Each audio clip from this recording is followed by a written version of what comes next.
तुम्हाला माहिती आहे काय, दहिसरमध्ये प्राईम लोकेशनला मेट्रो स्टेशनच्या बाहेर तुमच्यासाठी मी आज 2 BHK बनवलंय.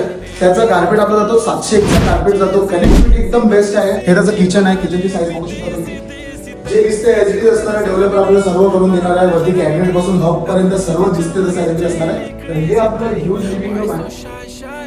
लिव्हिंग रूम तुम्ही बघू शकता एकदम मोठे मिळून जाते. तर याच्या प्राइसिंगची गोष्ट करू तर आपल्याकडे ही जी इन्व्हेंटरी आहे ती 44 माळ्यावरती आहे. त्याची all inclusive pricing, car parking सगळं, फ्लोराईज पकडून पोझिशन चार्जेस असतात सर्व इन्क्लूड होऊन आपली प्राइसिंग जाते 2,35,00,000ला हे पूर्ण टोटल पॅकेज जाते. कॉमन वॉशरूमची साईज बघू शकता. हे आपलं आहे कॉमन बेडरूम. कॉमन बेडरूमची साईज पण बघा एकदम मोठी मिळून जाते. त्यानंतर इकडे आपला वॉर्डरोबचा स्पेस आहे. तर हे आहे आपलं मास्टर बेडरूम. वॉशरूम बघूया. वॉशरूमची साईज पण मोठी मिळून जाते. मास्टर बेडरूम मध्ये किंग साईज बेड सेट केलेला आहे. जे आपल्याला व्ह्यू येणार आहे तो पूर्ण 360 व्ह्यू असणार आहे. प्रोजेक्टची काही डिटेल हवी असेल तर खाली दिलेल्या नंबरवरती कॉल करा. परत ऐका,